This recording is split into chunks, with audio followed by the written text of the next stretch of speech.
David, I'm fine. So yesterday you and I were together, together with the team when the NDC began their press conference, and even in the office that we were in, the person himself was really keen on following the proceedings. Yeah. Now, a lot transpired, from that presser. What do you make of it all? Your personal view of it? David, I'll do this in about 4 or 5 minutes. David, you see, let me first say that I'm not a lawyer. But David, I've been following this case, and let me summarize the case for you. In 2009, in the State of the Nation address, President John Evans Samuels then wanted to buy ambulances for the country. Often we erroneously say 200 ambulances. No, when you read the 2011 budget statement of Dr. Kwame Dufo, and anybody can check it, page 147, if I'm not mistaken, the ambulances the Mills government wanted to buy actually was 345. But when he went through the motions, you agreed to buy 200 at a unit cost of one ambulance being 79,000 euros. That brings a total to 15.5 or so million euros, which was brokered by Stanbic Bank Ghana. Now, the company that was supposed to supply is the company affiliated to Richard Jakpa, who is a former captain in the Ghana Armed Forces and related to the now Supreme Court, as we come to know, Justice Yoni Kolende of the Supreme Court. Now, he was the betweener of a sort between the government of Ghana and the agency. The contract was approved with Big C. It was a single or sole sourcing contract. It wasn't a competitive tendering of a sort. So sole sourcing is where we singly say this, but single source, we can say that because of experience, because of certain eventualities, this company is supposed to supply. Now, forcing came into the picture because the final signing of the deal was in December 2012. Then Prof. Mills have tragically passed. John Mahama has been in power. There were some transactions to forcing by 2014 has become the deputy finance minister to Setekwe. Setekwe in his statement to the court said that he authorized his deputy to do the letters of credit to the Bank of Ghana. What is letters of credit basically? Saying that the company is supplying, we will ensure that you are paid basically. That is it. Attorney General has issues with the letters of credit that the modalities of it, finally the Ministry of Health coming to pay the people, the thing being defective and all that. Where is the 2.37 million euros coming from? That's where it's coming from. I've told you that a unit cost of the ambulance was 79 million euros. 30 came into the country, and the contract was said that people believe it was supposed to be inspected, checked before payment done. But payment was made as the thing came into the country. And the later NPP described it as a fried rice van that wasn't fit to be an ambulance. Now, David, the case has gone to court, and for me, this is where I'll spend most of my time. It was a Friday on 17 December 2021. This Attorney General went to court to amend our criminal code, Act 30, Act 1960, Act 1960, to provide for plea bargaining. Now, David, what is plea bargaining? It's the process in the criminal justice system where an accused person relinquishes the right of the accused person to go to full trial in exchange for some other benefits. Some other benefits may include a reduction in the offense charge to a lesser offense, reduction in the punishment for an offense charge, or withdrawal of some of the charges against the accused person. So these are the three conclusions of a plea bargaining. 1, reduce the benefits of the reduction of the charge to a lesser charge, reduction of the punishment, or a total withdrawal of the case. And David, here I'm holding the amendment that Attorney General himself presented to Parliament on the 17th of December 2021. And David, this was agreed by Parliament that some of the cases we sent to court, some of the people who jail, the state even spends money on them. So on the 24th of June, barely 6 months, it tells you how Parliament was keen to pass this. 2022, agreed again, it was also a Friday, that we should pass this and allow plea bargaining.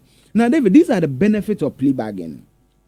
Reduction in the caseload of the courts and prosecutors saves the state time and money by avoiding long and protracted trials, decongestion of prisons due to reduced sentences, aid in reforms of accused persons, and satisfaction of victims of offenses through compensation and restitution, in addition to the punishment of the accused. These are the 5 core fundamentals.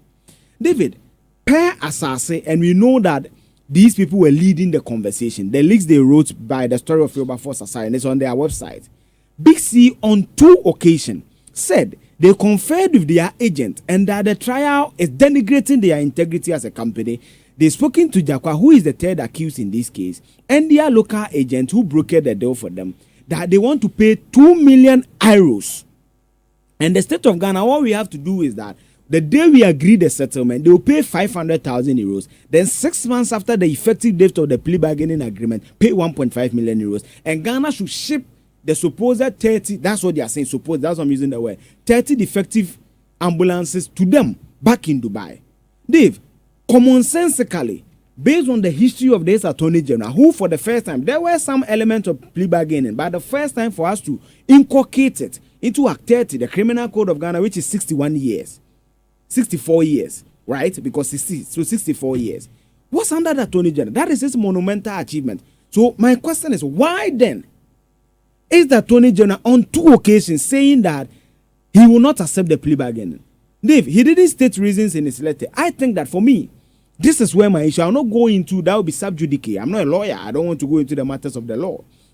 But my question is, you've led Parliament to pass a plea bargaining act. This is your memoranda that I'm holding. It's a 19-page memoranda. In 2021, approved for you 6 months in 2022. Someone says, Osi Aboka 2.37 million euros.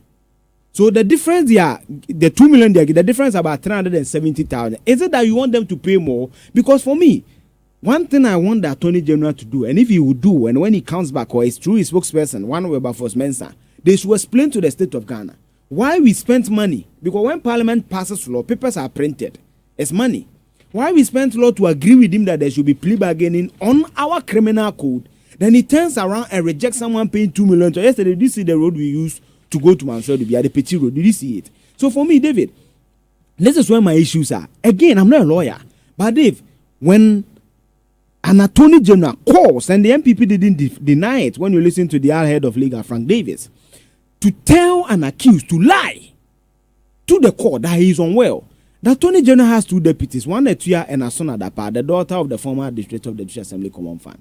Can they go and represent him wherever he's going? For the Attorney General, and David, here there's a duplicity of role.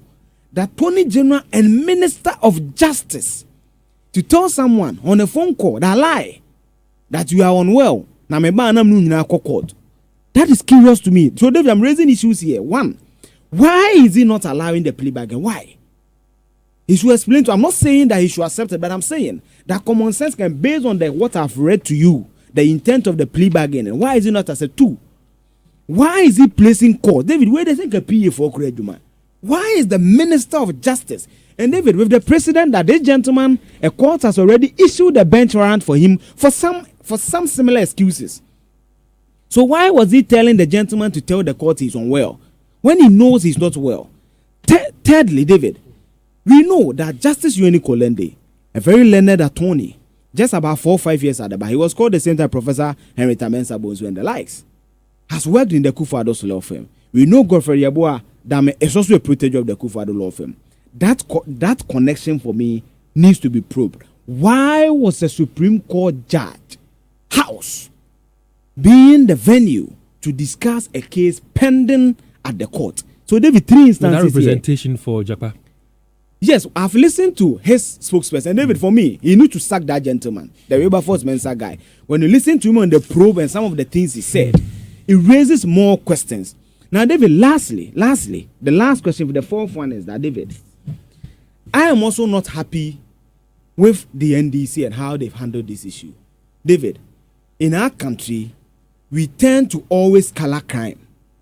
There shouldn't be the coloration of crime. David, I follow the case clearly. The Attorney General, in my view, has established significant prima facie. If prima facie basically means that he established grounds for the trial. I was not happy, and he's not a lawyer. I don't know why the councils of the NDC didn't cancel him. When you listened, and you are there when I listened to the full tape and I was taking notes, most of the things Esiodun Ketia said were prejudicial. And the court should take strong exception to that. David, I'm always against those things. You know why? That when politicians are making commentary on these issues, the way they sometimes pick, if you are not careful, we caught serious disaffection for our court. And David, the last bastion of Ghana's rule of law is our judiciary. And we should not at any point allow politicians to play football. That is why, for me, David, on the fifth point I'll raise is that the president of this country must occasion an investigation into the conduct of the two agents of the state, the justice of the Supreme Court, Ghana's Attorney General, and the entire veracity of the case to establish. Otherwise, the conduct, because David, you see, let's not play political football with it. David, these are weightier matters, and let nobody play for intelligence. The Attorney General calling an accused person is impropriety. You need not to be a lawyer to know. 2, the house of a serving justice of the Supreme Court, Ghana's apex court, being the grounds where cases are allegedly discussed, raises issues. David, again, these are weightier matters, and we should not play political football with it.